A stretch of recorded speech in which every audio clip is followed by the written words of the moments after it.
Welcome to episode 53 of AirWaves. It's time for another closet classic. And in this episode, we'll be looking at a 90s era self-powered radio.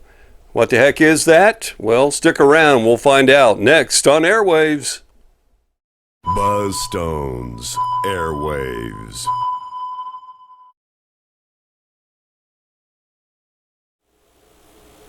Hey, this is Buzz Stone back with episode 53 of AirWaves. And in this episode, it's a Freeplay Self-Powered Energy is what it says. And this is, I think, a unique radio. Of course, it's been around a long time. I think they originally came out about the mid-90s. This version, from what I've been able to gather, is the second iteration of the radio. To give you a little bit of history on this radio, it was invented by a British inventor named Trevor Baylis. Now, I would encourage you to look on YouTube. There's several interviews with Trevor Baylis. All of the ones I saw were from the mid to late 90s. Again, he's a British inventor. He invented this radio because he heard that there was a need in Africa and India for a way for people to get the news. Both of these countries do not have power everywhere in the country, and especially in Africa when the AIDS epidemic hit, they were using radio to try to get the word out to the people in the countryside, on how to avoid getting AIDS. And but again, they had no power, and batteries were very expensive, even if you had a portable radio. So he came up with this idea of building this Freeplay radio, which actually uses a spring, like in a clock. It's really a clock movement that powers this radio. You wind the spring up.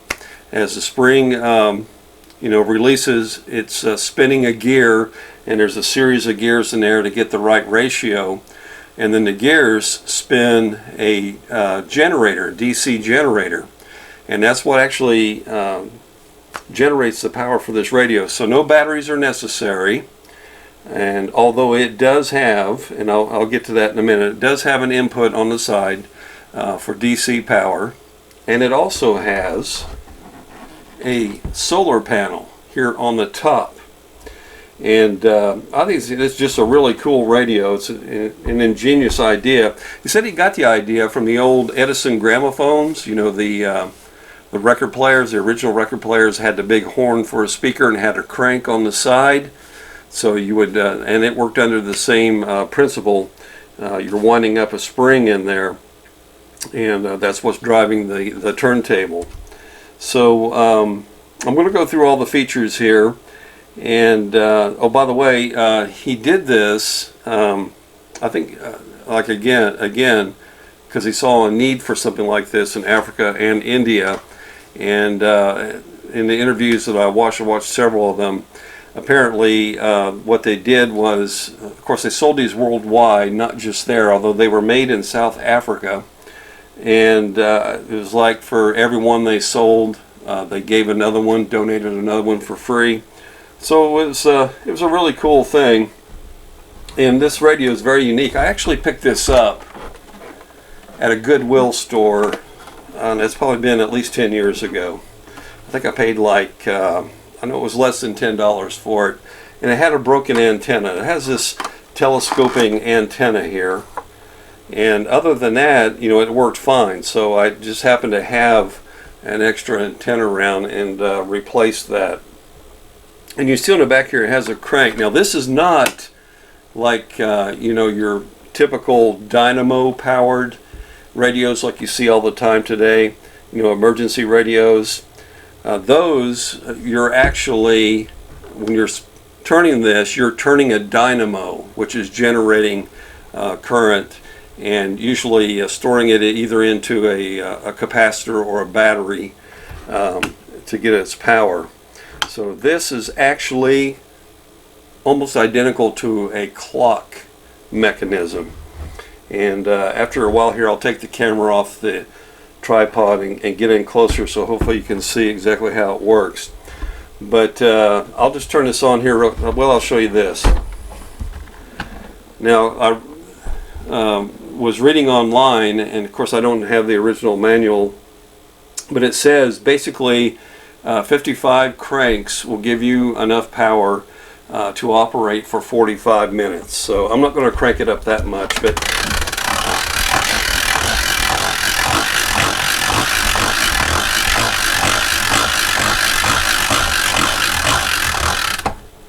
okay, that's enough for now. Now you can probably hear those are the gears turning in there.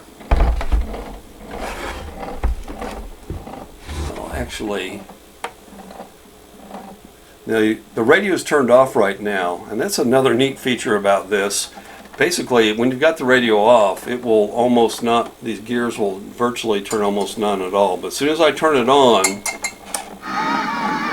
they speed up.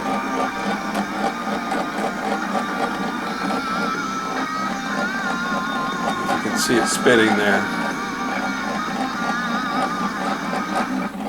I'm going to turn this down so we don't get a hit from YouTube for copy infringement. But it has it's an FM AM radio. This is your power volume knob. This is your tuning knob. And if you look here on the side, we have an input, DC input right here. And this is pretty kind of unusual too. It's actually anywhere from 3 to 12 volt input you can put in there. So a lot of AC adapters will work with this in case, you know, if you do have access to regular power. Also has a headphone jack, and this is your FM AM switch. And the speaker here looks to be about a 4-inch speaker. Another cool thing about it I really like is that it is clear. The case is clear, so you can actually see what's going on inside. You can see all the circuit boards, the wiring, which makes it really easy to troubleshoot if there is a problem. Now, the most common problem I've seen with these, if something does go bad at them, is they have a drive belt, which is just a rubber belt. And that belt over time, of course, will dry out, get brittle, and crack. I saw a guy fix it by just putting a rubber band there in place of the belt. You know, it's a pretty good sized rubber band, but it worked fine. And it has the telescoping antenna here on top, which is for the FM, and then there's a ferrite bar antenna. I think you can see it right there for your AM. Again, the solar panel.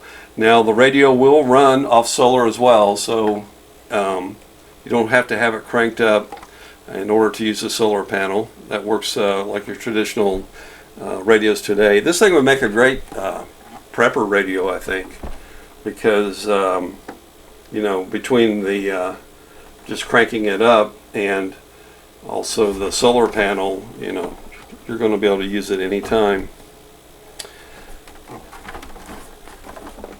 Again, this is a Freeplay. This one appears to have come out somewhere about probably 1996, 97. The original one, which was larger, bulkier, came out, it looked to be about 1995 when those first appeared. Okay, so I'm going to go ahead and stop the camera here, take it off the tripod, and see if I can't get in a little bit closer for you. Here we are zoomed in on the dial. By the way, this thing has great sound. It really picks up stations well on both AM and FM. I was really impressed with the sensitivity of the tuner. There's your circuit board, your off volume switch, tuning knob, your speaker. Again, here on the side you can see there's your input for external power, and it says 3 to 12 volts DC. So that's great. That means there's a lot of AC adapters you could use with this.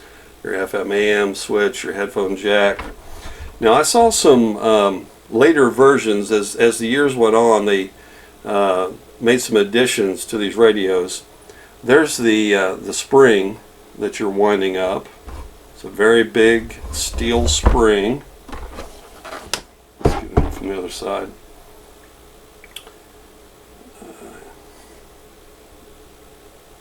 Right there is the gear with the drive belt on it. Let's look at the bottom here.